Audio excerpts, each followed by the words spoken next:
ज़िंदगी में हर समय, हर क्षण, हर किसी को कुछ न कुछ सीखने को अवसर मिलता है। बस हमारी आंखें ऐसी होनी चाहिए या हमारी जिज्ञासा ऐसी होनी चाहिए कि हम सीखना चाहें। कोहरा भी हमें सिखाता है, मतलब प्रकृति भी हमें सीखने की मौका देता है। कोहरे के अंधकार हमें सिखाता है कि ज़िंदगी जब भी कोहरे का अंधेरा छा जाए तो उसे व्यर्थ न प्रयास करें। ये सिखाता है कि आप बहुत संभल कर चलें और एक एक कदम सजगता से लें ताकि आप किसी गड्ढे में न गिर जाएं।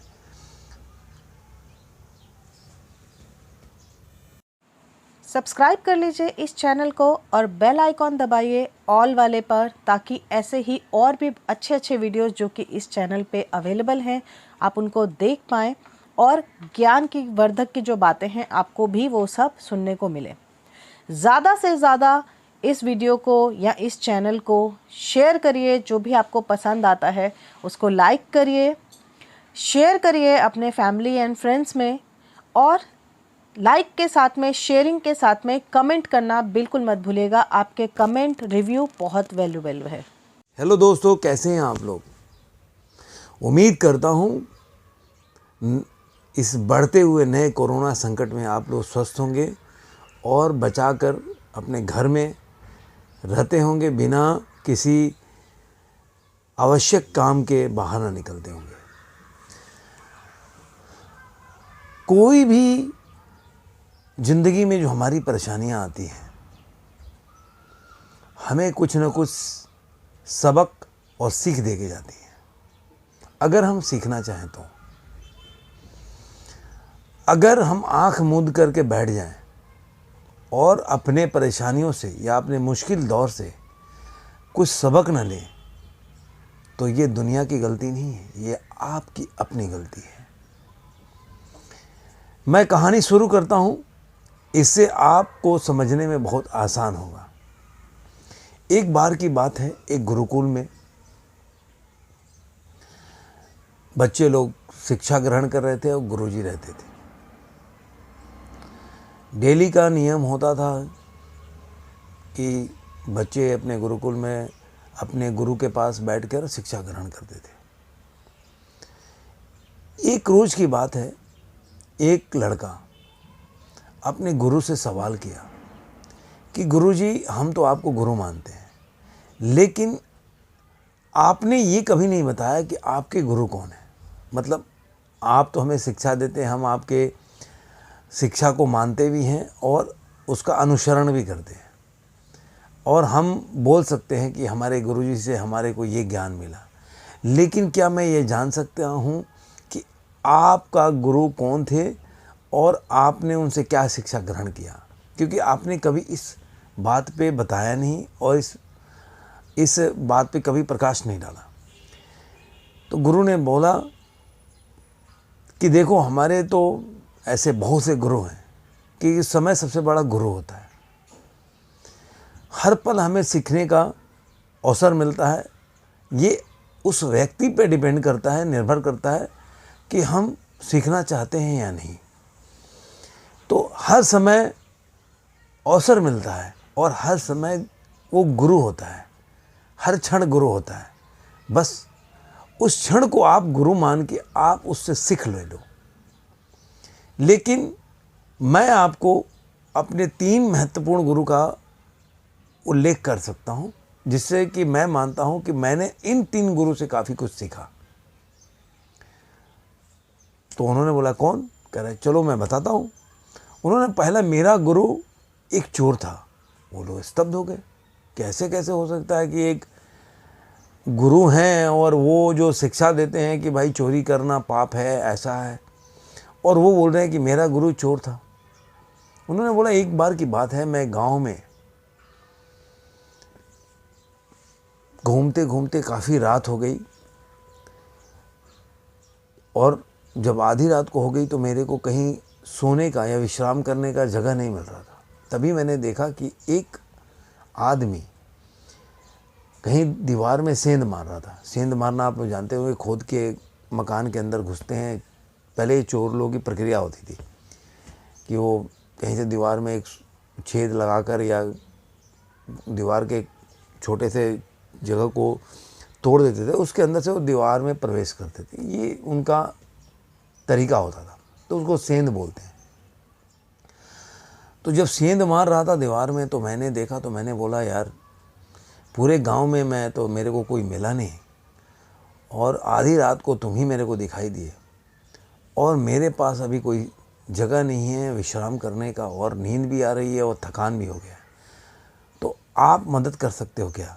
चोर ने बोला कि देखिए, मैं कार्य से एक चोर हूँ, अगर आप चाहें तो मेरे घर में आप रह सकते हैं, एक क्या महीनों रह सकते हैं, ये आपके ऊपर निर्भर करता है, क्योंकि मैं आपको बता रहा हूँ कि मैं एक चोर हूँ और आप एक गुरु हैं जो बच्चों को शिक्षा देते हैं।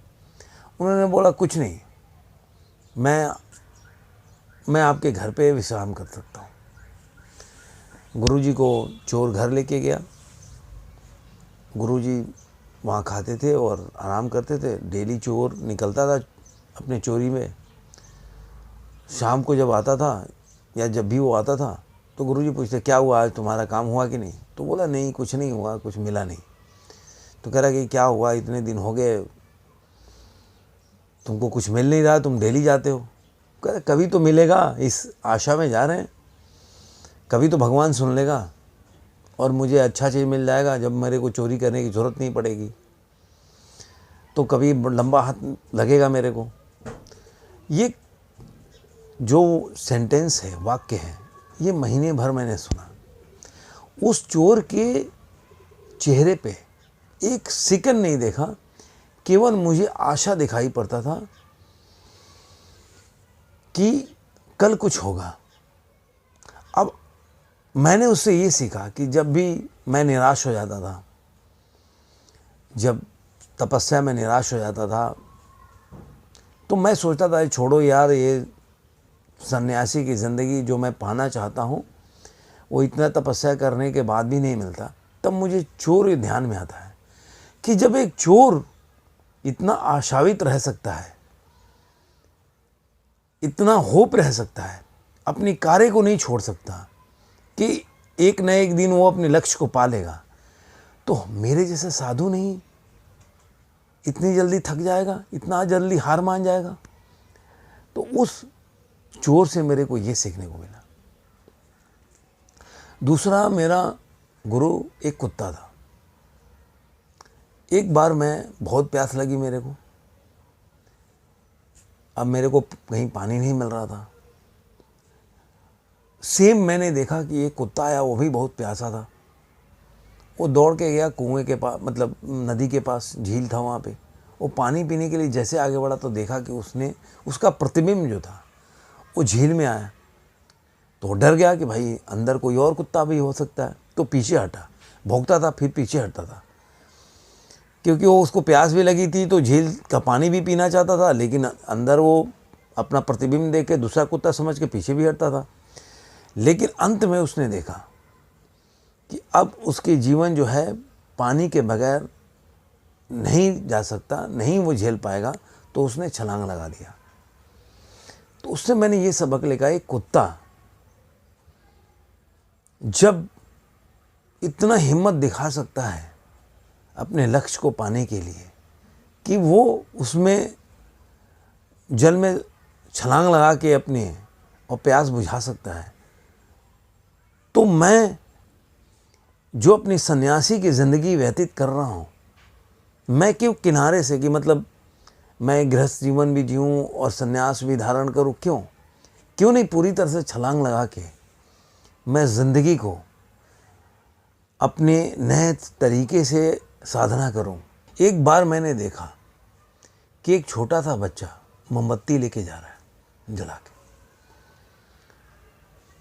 तो अनायास एक जो ज्ञानी समझते हैं अपने आप को, उसमें अहंकार की भावना आ जाती है कि अरे मेरे से ज़्यादा ज्ञानी कोई नहीं है।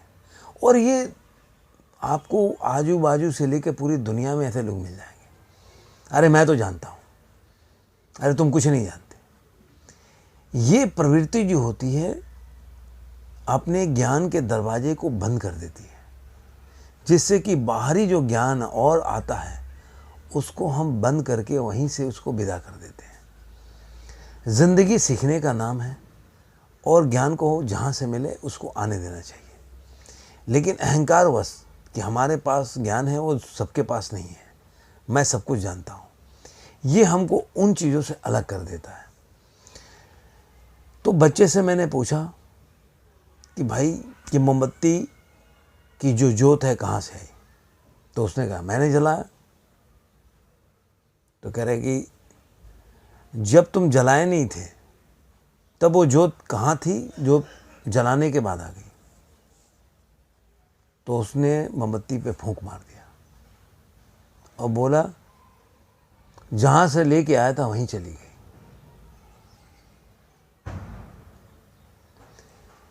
छोटा सा बच्चा ये ज्ञान दिया कि हम जो समझते हैं कि हमें ही बहुत ज्ञान है, वो हमारा अहंकार है। जो चीज़ जहाँ से आई है वहीं चली जाती है। मिट्टी का शरीर है, मिट्टी से निकलता है, मिट्टी में मिल जाता है, लेकिन हम उसको अपना आधिपत्य या स्वामित्व मानकर चलते हैं, जो हमारी भूल है। इस चीज़ से मुझे एक ज्ञान हुआ कि अहंकार अच्छा नहीं है। अहंकार हमारे ज्ञान का अवरोधक है, इसलिए इस ब्रेकर को ख़त्म करना चाहिए। ज़िंदगी में इस कहानी से ये सबक मिलता है कि आपको अपनी ज़िंदगी में कहीं भी अवसर मिले तो सीखने का प्रयास करना चाहिए। जो भी आपको बोलता है सुनने की प्रवृत्ति रखनी चाहिए। आप जब तक सुनेंगे नहीं, जब तक जानने का प्रयास नहीं करेंगे, तो कोई आदमी ज़िंदगी में आपको सिखा नहीं सकता। आप पहले से ही ज्ञान से भरे हुए हैं, तो भरे हुए बाल्टी में पानी कहाँ से भरेगा? बाल्टी आप मान के चलिए कि खाली है, तभी आप भर सकते हैं। मैंने अब इसको पॉलिटिक्स से मत लीजिएगा। एक बार प्रशांत किशोर हैं, उनको इलेक्शन के बहुत बड़े स्ट्रेटेजिस्ट में लोग मानते हैं। मैं उसमें मेरा कोई विचार नहीं है, मानता हूँ नहीं मानता। उन्होंने पूछा कि आप पहले अपने जो प्रधानमंत्री हैं मोदी जी, उनके सबसे अच्छे गुण बताइए क्या है जो सारे नेताओं से उनको अलग करता है। उन्होंने एक बात बोला था, अभी ज़्यादा दिन की बात नहीं है, 4 महीने पहले। अब वो बीजेपी के कैंपेन जो स्टडीज़ बनाते हैं वो नहीं है, उनके विरोधी दल में, लेकिन उन्होंने एक बात बोली, he is a good listener. मैं कहानी यहीं ख़त्म करता हूँ। Don't know everything, you are in the process of knowing. Thank you very much. फिर मिलेंगे किसी नए वीडियो में किसी नए विचार के साथ।